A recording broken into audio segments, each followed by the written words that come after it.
Hola, ¿qué tal? Soy Jesús Verde y esto es Autores aquí en Exitosa. Estamos haciendo un repaso de todos los libros que se están presentando en la Feria Internacional del Libro y vaya que tenemos muy buenas sorpresas y novedades. Lo concreto es que entre escritores internacionales y escritores locales estamos notando una gran diferencia y es la presencia de jóvenes talentos que están iniciándose en este mundo de las letras, pero ni tanto tampoco. Hay jóvenes que también son experimentados y que ya tienen una trayectoria que está siendo cada vez mucho más conocida. Este es el caso de Giacomo Roncagliolo, que ha escrito El fantástico sueño de aniquilar esto. Este es su libro y ha sido publicado por Random House. ¿Cómo estás, Giacomo? Bienvenido a Autores. Gracias, Jesús. Muy bien, muy bien. Bien, por acá. Fíjate, antes de entrar de lleno al libro, me sorprende de que cada vez escriban más jóvenes y que las editoriales lo estén tomando en consideración. Sí, totalmente. Creo que por mucho tiempo ha habido como una especie de idea quizás equivocada de que las editoriales, sobre todo las grandes, no estaban tomando a los jóvenes o que solo tomaban una vez que se comprobaba, digamos, el éxito de ventas en una editorial más chiquita, ¿no? Pero en los últimos años la sorpresa ha sido que hay muchos jóvenes que han publicado sus primeros libros en editoriales... ¿Independientes? No, de las transnacionales, las grandes. Ok. Y que ya no el único camino es los independientes. Ahora, mi camino sí fue a través de un independiente, pero sí veo que el mercado como que se ha abierto para los jóvenes y están como, los editores están como muy atentos a ver qué se hace. Esto que tú comentas me parece interesante, el hecho de que primero partan por autogestionar su obra, ¿no es cierto? Ir a una editorial independiente, pagar su impresión y luego que las editoriales grandes las tomen en consideración. Claro, ojo, no hay que pagar tu impresión. Eso ya yo diría que es una editorial independiente que está fingiendo ser una editorial independiente y que en realidad es una imprenta que te cobra por un servicio al que tú vas y llevas tu manuscrito y al final tú pagas todo. Una editorial independiente es una editorial que apuesta por ti, ¿no? a una escala un poco más pequeña, ¿sí? ¿No? Con menores recursos, menor distribución, pero que está apostando por ti, ¿no? La editorial que te cobra, yo te diría que es así, hay que tener un poco de cuidado. ¿Por qué? ¿No? Porque es como un servicio, ¿no? Es como que, o sea... Pero es el camino que optan la mayoría, ¿no es cierto? No sé si la mayoría, diría que un poco los incautos, o los que se dejan sorprender un poco, ¿no? Bueno, entonces, el hecho ahora es que tenemos más editoriales de ese tipo. Sí. Las editoriales independientes además están haciendo un excelente trabajo, sobre todo en la calidad del libro que te dan y que te presentan y que te venden, ¿no es cierto? Sí.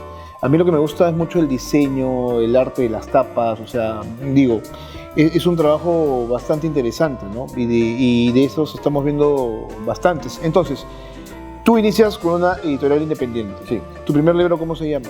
Se llama Amok.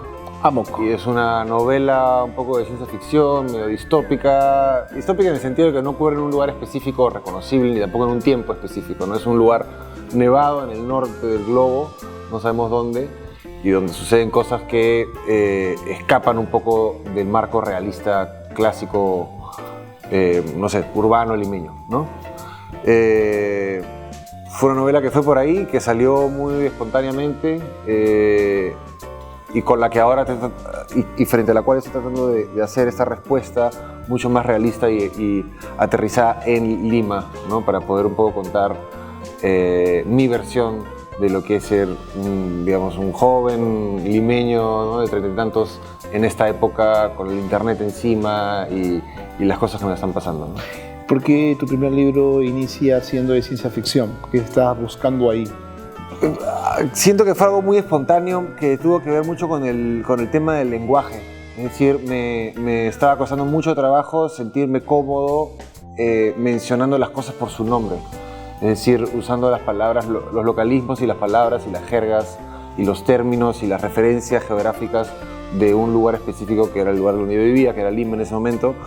Me costaba, o sea, me generaba como un rechazo a mí mismo, lo que ahora llaman un cringe, ¿no? Una especie de vergüenza ajena, como que, o una especie de inseguridad de que si alguien lee que yo he escrito esto sobre tal calle, esa otra persona va a decir no, porque para mí esa calle es distinta, no es como tú la dijiste, ¿no? Y todo ese tema de inseguridad que a veces uno tiene cuando escribe, sobre todo una primera obra, me llevó a borrar todas esas marcas, ¿no? de cualquier tema local o cualquier referencia, y a escribir este libro donde no había ningún tipo de referencia geográfica, ¿no? Y eso poco a poco fue alimentando esta idea y esta narrativa medio distópica de ciencia ficción.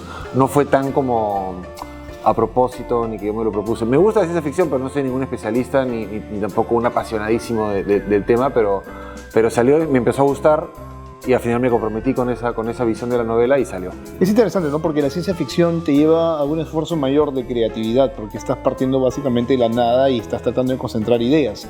Hay quien, por ejemplo, crea personajes con determinada forma de expresar y de verse, pero también hay quien crea lenguajes nuevos.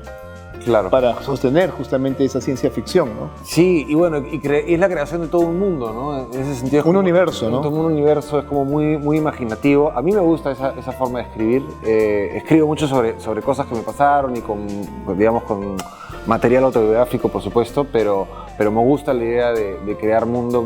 Me parece como un ejercicio como muy lúdico y que me regresa a mis épocas más infantiles, ¿no? Cuando jugabas a los muñequitos y imaginabas la gran batalla intergaláctica. Y te regresa también al mundo del cómic, ¿no? Es otro tipo de literatura también. También, claro. Pero sí, había también que crear un lenguaje propio del lugar, ¿no? Que fue también un reto de esa primera novela, es decir, si en este lugar, que no es ningún lugar, claro, en este lugar que no es ningún lugar, ¿cómo habla la gente? ¿No? ¿Cuáles son las marcas del lenguaje de la gente? ¿Cómo se mueve esa sociedad? Sí. Claro, cómo se relaciona, cómo se une, qué los termina por sostener, ¿no? Sí. Y qué les da un grado de pertenencia. Te pregunto todo esto porque me interesa justamente cuáles son tus inicios y tu proceso creativo para ya luego pasar a este libro, ¿no? Claro. Igual, bueno, o sea, lo interesante para mí de escribir es que, claro, escribiendo algo que no tenía que ver supuestamente con nada, ¿no? Y que para mí era una respuesta... O digamos un statement, ¿no? sobre lo que yo creía que igual todavía se podía hacer en literatura, es decir, que no todos teníamos que escribir lo mismo, que se podía ser imaginativo, que se podía ser distópico y que eso podía ser literatura peruana y que no había por qué llamar eso algo como alienado ni nada, ¿no? Esa era un poco mi posición.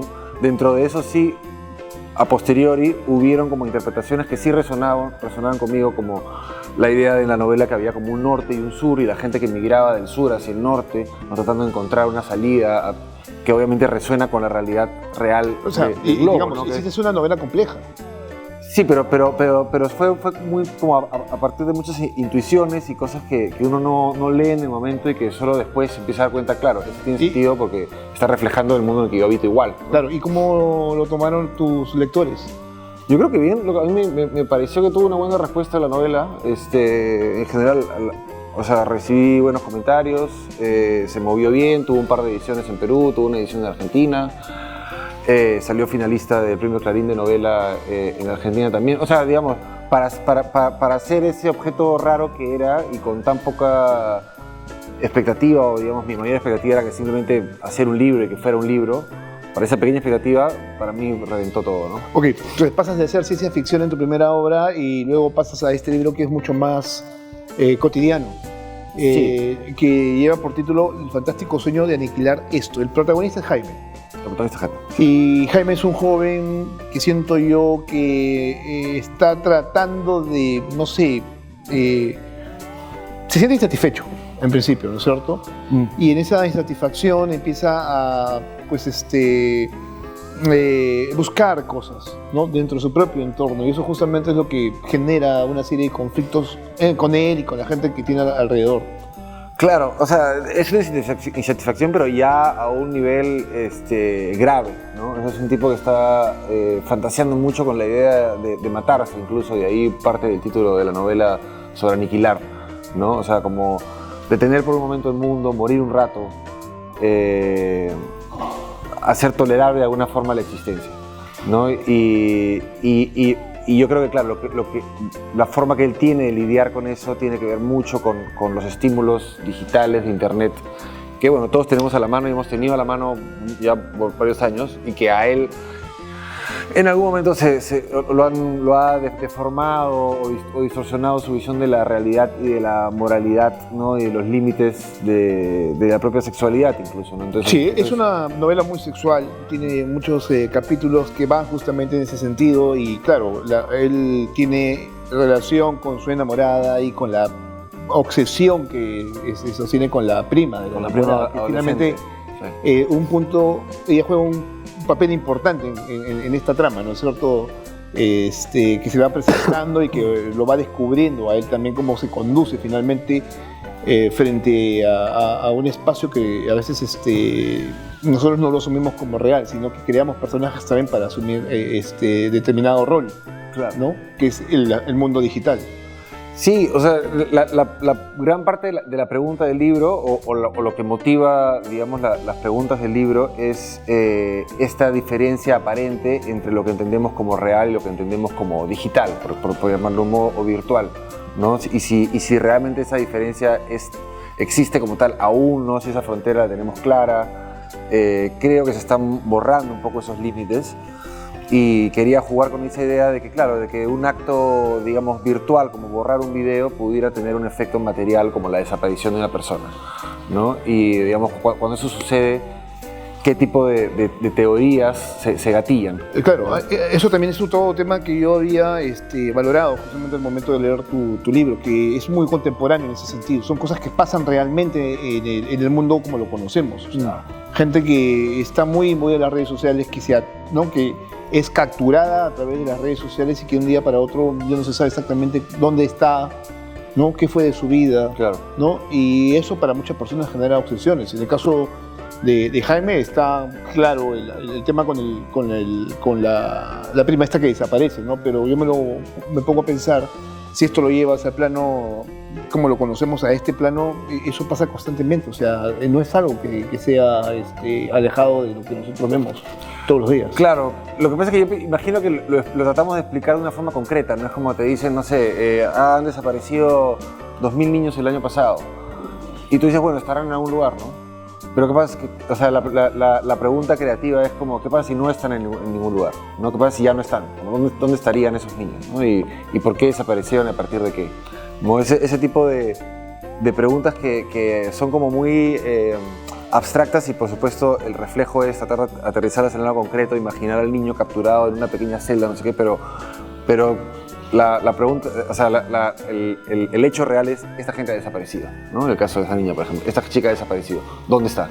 ¿No? Y si ahí metes internet como un lugar donde podría estar, empieza a ver como este juego entre el ida y vuelta de la realidad y lo virtual, ¿no? Claro, y empiezas ya también a elucubrar, ¿no es cierto?, quiénes podrían ser los que estén detrás de esta desaparición. Claro. Y hablas de los amigos, del colegio, de los espacios donde transita esta joven. Como pequeñas pistas, ¿no? O sea, funciona como un thriller, de hecho, la novela. Claro, es que eso justamente me gusta, porque claro, Jaime tiene una relación con Paula, que es una enamorada con la que también tiene una pelea constante, y con Lucía, que es finalmente la prima esta que desaparece, ¿no es cierto? Ahora, este libro está muy bien estructurado, y lo que más me llama la atención es el desarrollo, ¿no es cierto?, de la trama, que cuenta además con estos gráficos que te presentan cuáles son las conversaciones de los personajes. Sí. ¿No? Que creo que eso lo hace interesante y lo hace hasta más divertido de entender, ¿no? Y de leer. Claro, o sea, digamos, funciona como diálogo, es como introducir un diálogo al medio del párrafo, ¿no? Podrías no introducirlo, podrías, digamos, parafrasear todo lo que cada personaje dijo y la novela funcionaría igual, pero por alguna razón uno dice, acá va bien un diálogo, ¿no? Pero es que aquí tú lo que estás mostrando es cómo se comunican los jóvenes. Claro, y ahí es llevarlo al siguiente nivel, de como, podría ser un diálogo, sí, pero también podría ser un chat, podría ser un mensaje de texto, podría ser un post, ¿no? Veamos cómo hablan las personas. Esto me llamó mucho la atención, ¿sabes por qué? Y porque es que se lo comento a la gente que nos ve, nos escucha, porque hoy se escribe menos con la mano, ¿sabes? Y se escribe más de manera digital. Sí. Y eso resulta ya ahora en el mundo una controversia, porque se está perdiendo justamente esa práctica.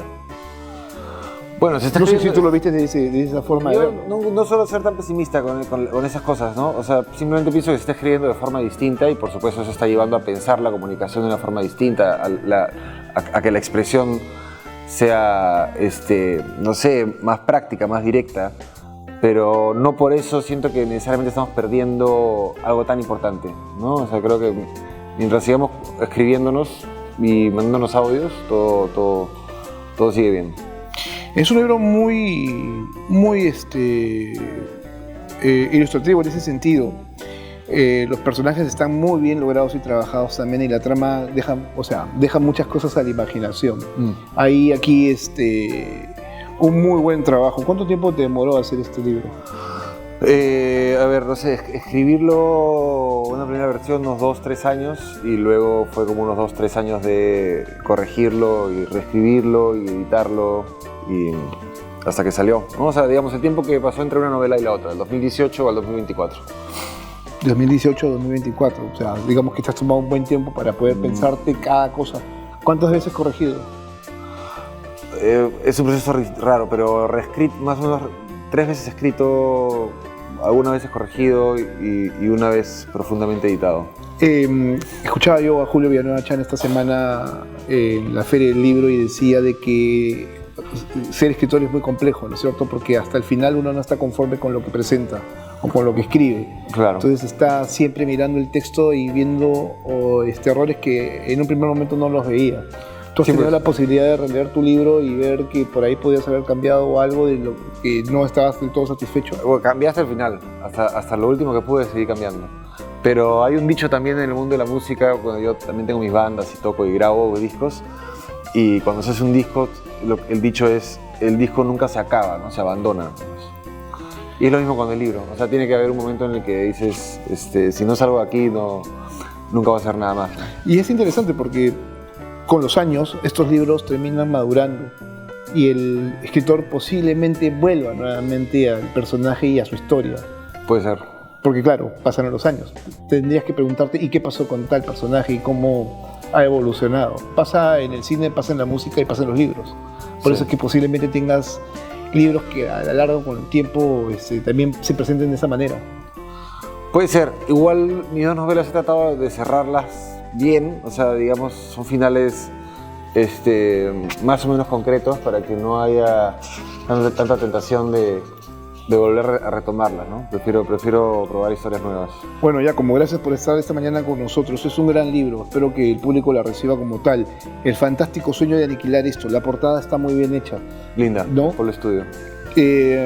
¿Tú la decidiste, te gustó en primera o tuvo algún tipo de modificación inicial? Hay unos procesos, ¿no? En los que te mandan, digamos, unas cuantas opciones, unas rutas gráficas de color, y por ahí vamos llegando y fuimos llegando a eso y me encantó al final. Y al final es esto, ¿no? Lo que representa, o sea, es el vacío, caer al vacío. La idea de la caída, ¿no? Y que desaparezca todo, ¿no? O sea, es como una especie de hoyo negro que te va tragando.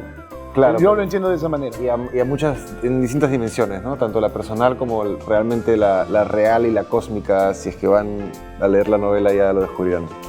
Bien, solo para que ustedes lo sepan, este es Giacomo Roncagliolo, el fantástico sueño de aniquilar esto, es lo que ustedes ven que es la tapa, y al final la contratapa dice lo siguiente que me parece interesante.